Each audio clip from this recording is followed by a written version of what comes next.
अस्सलामुअलैकुम, मैं हूँ इरफान बशीर। मैं हूं अंजला इरफान। बुलेटिन में हमारे साथ होंगे इब्राहिम पीरजादा भी। बुलेटिन के आगाज में आपको बताएं कि सुप्रीम कोर्ट का मखसूस नशस्तों के फैसले पर फौरी अमल दरामद का हुक्म। इलेक्शन कमीशन की दरख्वास्त सुप्रीम कोर्ट के फैसले की राह में रुकावट करार दी गई। सुप्रीम कोर्ट के ऑब्जर्वेशन ने हालिया इलेक्शन एक्ट की तरमीम को भी PTI अरकान की हद तक गैर मुअस्सर कर दिया। सुप्रीम कोर्ट का कहना है कि सर्टिफिकेट जमा कराने वाले तमाम अरकान तहरीक इंसाफ के ही तस्वुर किए जाएंगे। बाद में आने वाला कोई एक्ट उनकी हैसियत ख़त्म नहीं कर सकता। इलेक्शन कमीशन ने खुद बैरिस्टर गौहर को पार्टी चेयरमैन तस्लीम किया। इलेक्शन कमीशन तस्लीम कर चुका कि PTI एक रजिस्टर्ड सियासी जमात है। इलेक्शन कमीशन तहरीक इंसाफ के अरकान को सर्टिफिकेट तस्लीम न करना सरासर गलत है। 12 जुलाई के फैसले में कोई अबहाम नहीं है। इलेक्शन कमीशन ने गैर ज़रूरी तौर पर पेचीदा बनाया। फैसले पर अमल दरामद में ताखीर के नतायज हो सकते हैं। PTI को कानूनी महाज पर बड़ा रिलीफ मिल गया। बड़ी अदालत ने मखसूस नशस्तों की अलॉटमेंट से मुताल्लिक बड़ा फैसला जारी कर दिया। अक्सरियती फैसला देने वाले 8 जजेस की जानिब से इलेक्शन कमीशन की मुतफरक दरख्वास्त पर फैसले पर अमल दरामद के लिए वजाहत जारी करार दिया कि सर्टिफिकेट जमा कराने वाले तमाम अरकान तहरीक इंसाफ के तस्वुर होंगे। फैसले का इतलाक कौमी असम्बली और सूबाई असम्बलियों पर भी होगा। कहा गया कि इलेक्शन कमीशन ने खुद बैरिस्टर गौहर को पार्टी चेयरमैन तस्लीम किया। 4 सफ़ात पर मुश्तमिल फैसले में कहा गया कि इलेक्शन कमीशन का वजाहत मांगना अदालती फैसले पर अमल दरामद में रुकावट के मुतरातिफ है। PTI अरकान के सर्टिफिकेट तस्लीम न करना सरासर गलत है। इलेक्शन कमीशन को इस इक़दाम के आईनी और कानूनी नताइज का सामना करना पड़ सकता है। अदालत उज़्मा ने इलेक्शन कमीशन को फैसले पर फौरी अमल दरामद की हिदायत करते हुए कहा कि कमीशन की वजाहत की दरख्वास्त ताखीरी हरबा है। सुप्रीम कोर्ट के ऑब्जर्वेशन ने हालिया इलेक्शन एक्ट की तरमीम को भी PTI अरकान की हद तक गैर मुअस्सर कर दिया। तहरीरी हुक्मनामे में कहा गया कि पहले ऑर्डर में वाज़ेह कर दिया गया था कि सर्टिफिकेट जमा कराने और पार्टी तस्दीक पर अरकान PTI के तस्वुर होंगे। बाद में आने वाला कोई एक्ट उनकी हैसियत खत्म नहीं कर सकता। ये तमाम अरकान आईनी और कानूनी तकाज़ों के लिए PTI अरकान ही तस्वुर किए जाए। सुप्रीम कोर्ट के वजाहती फैसले के हवाले से इलेक्शन कमीशन का अहम इजलास सोमवार को तलब कर लिया गया है। ज़रा के मुताबिक इजलास में सुप्रीम कोर्ट की वजाहत का जायजा लिया जाएगा। इजलास में कानूनी टीम ब्रीफिंग भी देगी और ब्रीफिंग के बाद इलेक्शन कमीशन अगले लाहे अमल से मुतालिक फैसला करेगा। ज़राए इलेक्शन कमीशन के मुताबिक ये तासुर दुरुस्त नहीं है कि इलेक्शन कमीशन ने बैरिस्टर गौहर अली खान को PTI के चेयरमैन के तौर पर तस्लीम किया है। PTI के इंट्रा पार्टी इलेक्शन का मामला अभी तक ज़ेर गौर है। कोई हतमी फैसला नहीं किया गया।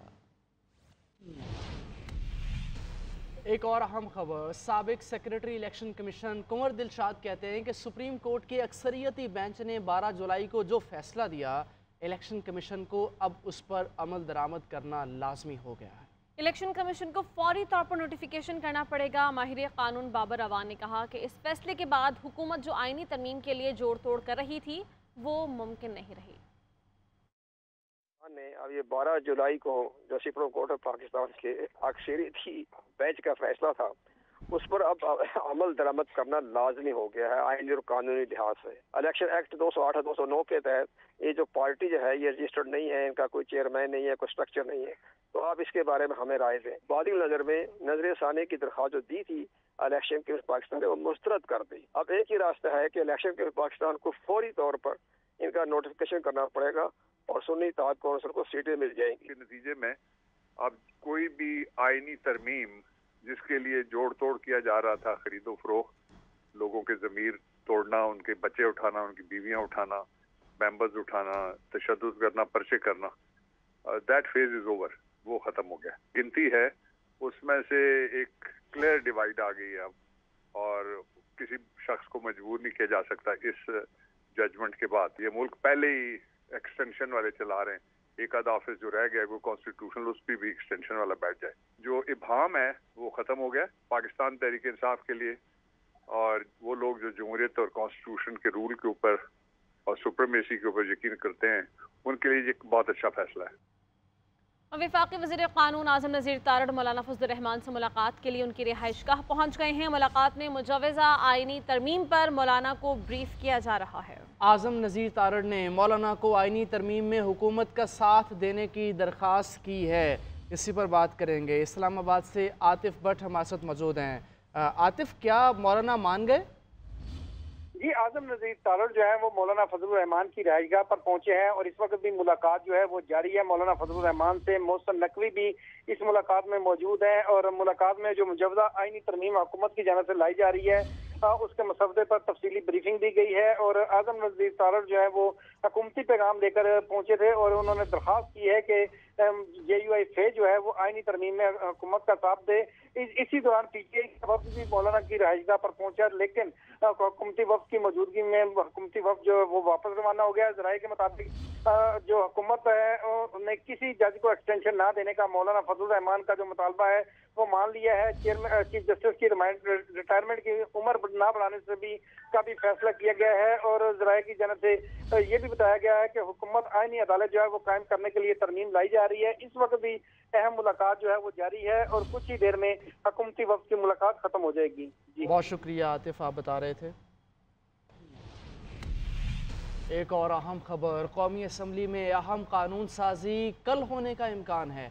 इस हवाले से वज़ीर आज़म ने इत्तेहादियों के एजाज़ में इशारा दिया। वज़ीर आज़म ने इत्तेहादी जमातों को कल के इजलास में हाजिरी यकीनी बनाने की हिदायत की है। मज़ीद क्या डिटेल्स हैं, औरंगज़ेब काकड़ बता रहे हैं। कल अदालतों से मुतालिक आईनी तरमीम जो है वो करने जा रही, तो इस ज़मन में वज़ीर आज़म शहबाज शरीफ का मुस्लिम लीग नून और इत्तेहादी जमातों के अरकान कौमी असम्बली व सेनेट के एजाज़ में अशाया दिया। इस अशाये में मुस्लिम लीग नून, मुस्लिम लीग काफ, बलूचिस्तान अवामी पार्टी, मुत्तहिदा कौमी मूवमेंट समेत दिगर इत्तेहादी जमातें भी इस अशाये में शरीक थे। इस अशाये में जो है वो वज़ीर आज़म शहबाज शरीफ ने कल जो एक आईनी तरमीम जो है होने जा रही है उस हवाले से तमाम जो इत्तेहादी जमातों के जो अरकान कौमी असम्बली व सेनेट को भी एतमाद में लिया।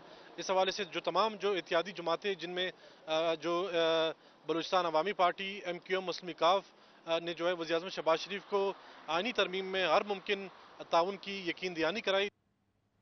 बानी PTI का बयान, आर्मी चीफ और चीफ जस्टिस पर हमला है। बानी PTI को आर्मी चीफ से मुतल्लिक़ बयान पर नताइज भुगतना होंगे। एक तरफ मौजूदा चीफ जस्टिस के खिलाफ तौहीन अदालत की गई तो दूसरी तरफ मौजूदा आर्मी चीफ पर सियासी इल्ज़ामात लगाए गए। PTI तहकीकात करे। बानी PTI ने कल जो बातें की, क्या ये उनका ही बयान है? फॉर्म 45 और 47 के प्रोपेगेंडे से बहुत बड़ी कहानी सामने आने वाली है। चेयरमैन पीपल्स पार्टी बिलावल भुट्टो जरदारी ने कहा है कि आवाम साजिशी टोले के साथ इलेक्शन में खड़े नहीं हुए। मेरे सिपाही हर फितने का मुकाबला कर सकते हैं। कैदी नंबर 804 ने अपनी सियासत चमकाने और केस में रिलीफ के लिए हर इदारे पर हमला किया। पाकिस्तान की सियासत में क्या वो जो हारते हैं वो हार मानने के लिए तैयार है और जीत को कबूल करने के लिए तैयार है? पाकिस्तान के अवाम इस वक्त साजिशी सियासत के साथ खड़े नहीं हैं, गालम गलोच की सियासत के साथ खड़े नहीं हैं, कैदी नंबर 804 के साथ खड़े नहीं है। एक बयान पड़ा है कैदी नंबर 804 का अपनी सियासत को चंपाने के लिए, अपने जाती मसले में, अपने अदालत के केसेस में रिलीफ लेने के लिए हर आईनी इदारा पे हमला किया है।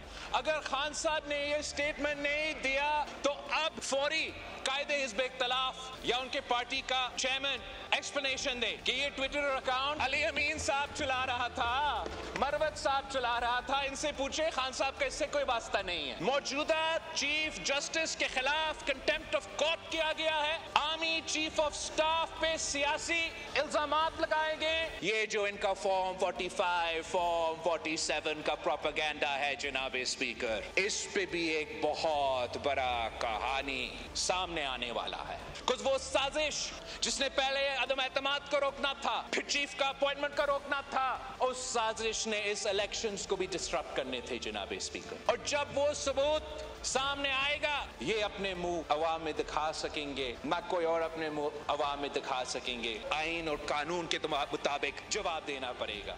और उमर अयूब ने बानी PTI के मुतनाज़ ट्वीट की खुलकर हिमायत कर दी। कहा कि जो कुछ मेरे कायद ने कहा उनकी एक एक बात पर कायम हूँ। बानी PTI ने कोई गलत बात नहीं की। हम सीना तान कर खड़े हैं, हम आइन की पासदारी के लिए खड़े हैं। हुकूमत रात के अंधेरे में तरमीम मंजूर करवाना चाहती है। हुकूमत के पास नंबर्स पूरे नहीं, हुकूमत पार्लियामेंट से गिरफ्तारियों की तहकीकात कराए। बिलावल भुट्टो को देखकर 1958 की वो तस्वीर याद आ गई जिसमें मेरे दादा अयूब खान जुल्फ़कार अली भुट्टो से हल्फ ले रहे हैं मुल्क में फ़ौरन शफाफ इलेक्शन कराए जाएं। और बिलावल भुट्टो शायद ऑक्सफोर्ड की जाली डिग्री लेकर यहाँ पहुँचे। लाइन खींची जाए कि ये पार्लियामेंट मजबूत है या कोई और मजबूत है? चेयरमैन तहरीक इंसाफ बैरिस्टर गौहर का कौमी असम्बली में इज़हार ख्याल। कहा कि बानी पीटीआई ने कॉल दी तो बांग्लादेश को भूल जाओगे, हम आगे बढ़ना चाहते थे, हमारी तल्ख कलामी नहीं हुई। ये ईमान नहीं चल पाएगा, ये कौम सफर हो जाएगी, ये डेमोक्रेसी खत्म हो जाएगी, ये स्पेस आपका कोई और ले जाएगा, ये इंतहा पसंद कुव्वतें आपकी आ जाएगी। ये जिसको आप कहते हैं आइसोलेट करते हैं, अच्छी तरह देख ले कि आप पूरी दुनिया इस बात की गवाही नहीं दे रही कि पाकिस्तान तहरीक इंसाफ इस वक्त 70% अवाम की सपोर्ट है। उस दिन से डरो जो वो हंगर स्ट्राइक पे गया, और अगर उसने इशारा किया कि सड़कों पे आ जाओ तो बांग्लादेश को भूल जाओ। हम यही चाहते हैं कि माजी को भूल जाओ, पाकिस्तान को रवंडा नहीं बनाना। मैं खान के किस किस केस को उठा दूं? साइफर का उठाऊं, इद्दत का उठाऊं, तो शखाना का उठाऊं, फिर आप लोगों का उठाऊं। ख्वाजा साहब 2013 में सुप्रीम कोर्ट के ऑर्डर के मुताबिक आपके केस में 45,000 वोट बोगस नहीं थे। क्या हाई कोर्ट के 3 जजेस ने आपके खिलाफ इकामे पे डिस्क्वालीफाई नहीं किया? 2018 में आप खुद नहीं कहते कि मैंने फोन किया मुझे जितवाया गया। 2024 आया, आज का आपके पास इलेक्शन कमीशन का वेरीफाइड लिस्ट नहीं है। Welcome back. बानी पीटीआई के एक्स अकाउंट से धमकी आमेज पोस्ट का मामला। एफआईए टीम की बानी पीटीआई से अडयाला जेल में 45 मिनट तक तफ्तीश। एफआईए टीम ने बानी पीटीआई से धमकी आमेज एक्स पोस्ट बारे मुख्तलिफ सवालात किए। गुज़श्ता रोज़ बानी पीटीआई ने शामिल तफ्तीश होने से इनकार करके वकला की मौजूदगी पर इसरार किया था। बानी पीटीआई पर एक्स अकाउंट के जरिए बगावत पर उकसाने के इल्ज़ाम में मुकदमा दर्ज है। एफआईए की 3 रुकनी टीम में डिप्टी डायरेक्टर अयाज खान, अफसरान मोहसिन अफजाल और मोहम्मद अनीस शामिल।